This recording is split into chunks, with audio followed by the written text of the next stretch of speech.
বাংলাদেশে কোন মন্দিরে অথবা যত জায়গায় হামলা করার চেষ্টা করা হয়েছে, বাংলাদেশের মুসলমানরা দিনে রাতে মন্দির পাহারা দিয়ে নিরাপত্তা নিশ্চিত করেছে।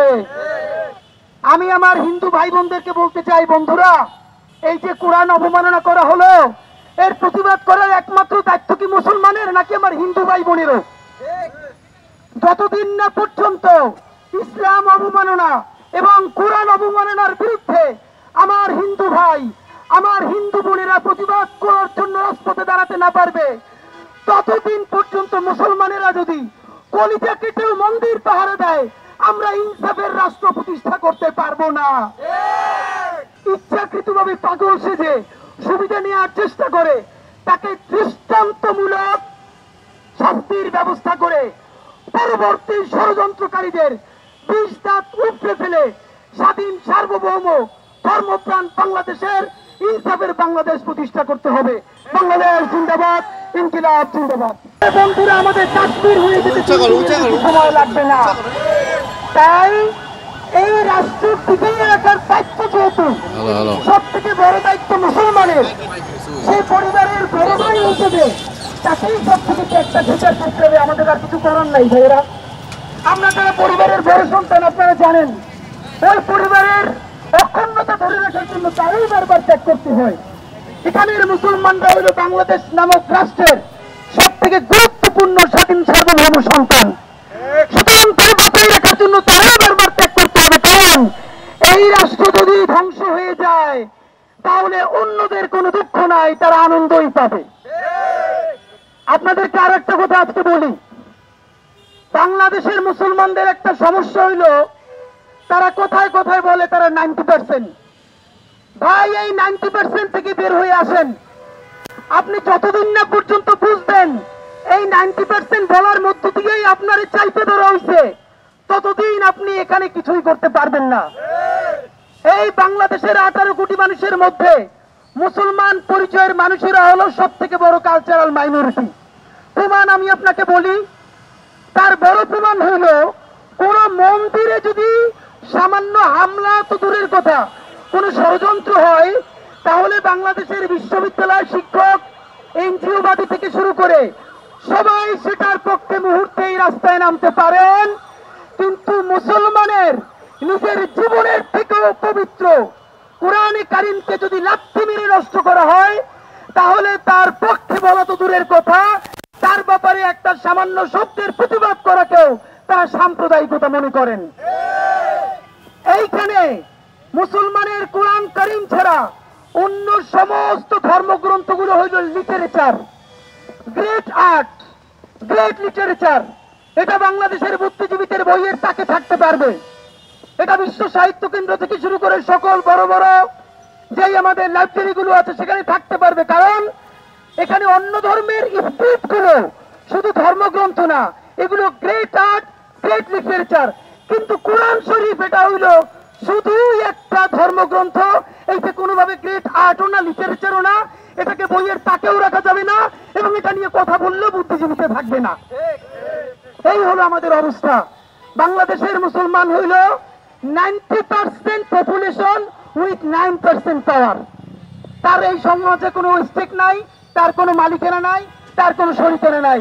বন্ধুরা, একটা কথা বলে আপনাদেরকে শেষ করতে চাই, এই যে দুর্গা পূজায় কোন ধরনের ঝামেলা করতে পারলো না দিল্লির দোসরেরা, আওয়ামী লীগের গণহত্যাকারীরা, এই মাসে জুলাই সনদ বাস্তবায়নের জন্য সব থেকে গুরুত্বপূর্ণ মাস।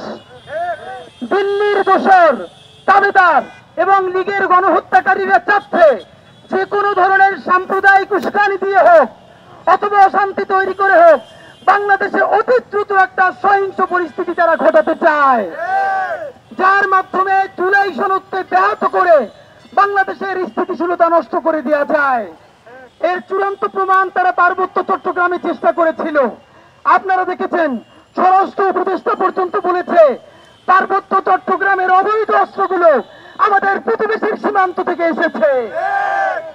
বাংলাদেশের দেশপ্রেমিক মানুষদের সহযোগিতায়, আল্লাহ তাআলার অশেষ রহমতে সেই ষড়যন্ত্র আমরা সবাই মিলে মোকাবেলা করেছি। বন্ধুরা, এবার শুরু হবে। আজকে দেখবেন কেউ কোরআন শরীফ পায়ে মারাচ্ছে, কালকে দেখবেন কোরআন শরীফ পুড়িয়ে দিচ্ছে।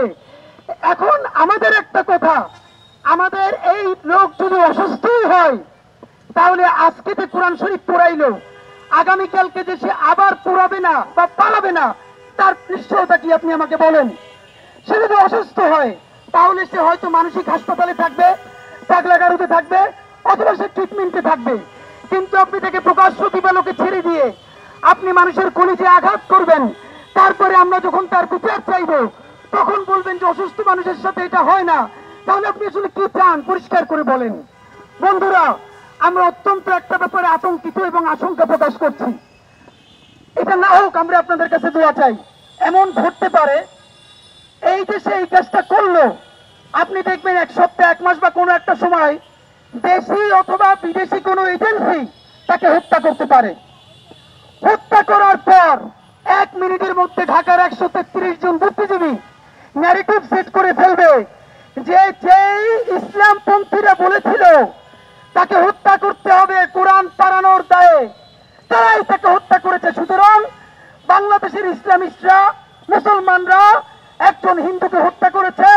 এখন বাংলাদেশের হিন্দুদেরকে বাঁচানোর জন্য অবশ্যই ভারতকে এখানে ইন্টারভিউ করতে হবে। এই পরিস্থিতি তারা তৈরি করতে চায়।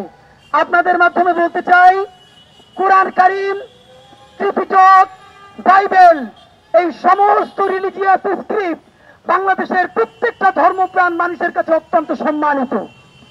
আপনি দেখেন এখানের আলেমরা মাঝে মধ্যে অতি কঠোর ভাষায় কথা বলেন, কিন্তু দেখবেন না কোনো মাহফিলে বা কোনো প্রোগ্রামে তারা অন্য কোনো ধর্মের ধর্মগ্রন্থকে আঘাত করেছে বা এরকম বাজে শব্দ চয়ন করেছে। যদি কেউ ভুলেও করে থাকে, আপামর মুসলমান দেশপ্রেমিক মানুষ তার বিরুদ্ধে সব থেকে বড় প্রতিবাদ জারি রাখে। আমি আমার হিন্দু ভাই বোনদেরকে আজকে একটা বিনীত অনুরোধ করতে চাই, বাংলাদেশে কোন মন্দিরে অথবা যত জায়গায় হামলা করার চেষ্টা করা হয়েছে, বাংলাদেশের মুসলমানরা দিনে রাতে মন্দির পাহারা দিয়ে নিরাপত্তা নিশ্চিত করেছে। আমি আমার হিন্দু ভাই বোনদেরকে বলতে চাই, বন্ধুরা, এই যে কোরআন অবমাননা করা হলো, এর প্রতিবাদ করার একমাত্র দায়িত্ব কি মুসলমানের নাকি আমার হিন্দু ভাই বোনেরও?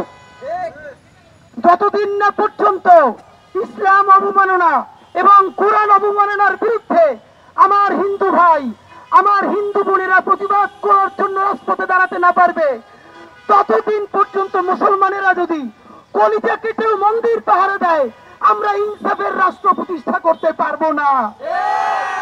সুতরাং আমরা প্রত্যাশা করি আগামীকাল শাহবাগে বাংলাদেশের ধর্মপ্রাণ হিন্দু ভাইয়েরা, খ্রিস্টান ভাইয়েরা, চাকমা ভাই বোনেরা, পাহাড়ি সমতলি সবাই মিলে আপনারা এই কোরআন অবমাননার প্রতিবাদ করবেন।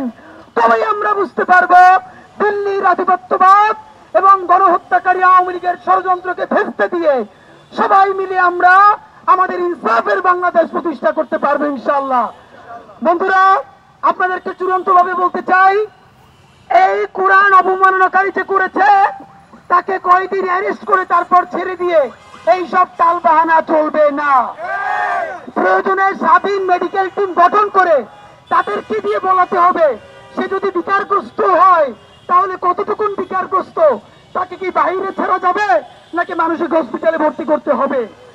আর যদি ইচ্ছাকৃতভাবে পাগল সেজে সুবিধা নেওয়ার চেষ্টা করে, তাকে দৃষ্টান্তমূলক শাস্তির ব্যবস্থা করে পরবর্তী ষড়যন্ত্রকারীদের বিষ দাঁত উপড়ে ফেলে স্বাধীন সার্বভৌম ধর্মপ্রাণ বাংলাদেশের ইনসাফের বাংলাদেশ প্রতিষ্ঠা করতে হবে। বাংলাদেশ জিন্দাবাদ, ইনকিলাব জিন্দাবাদ।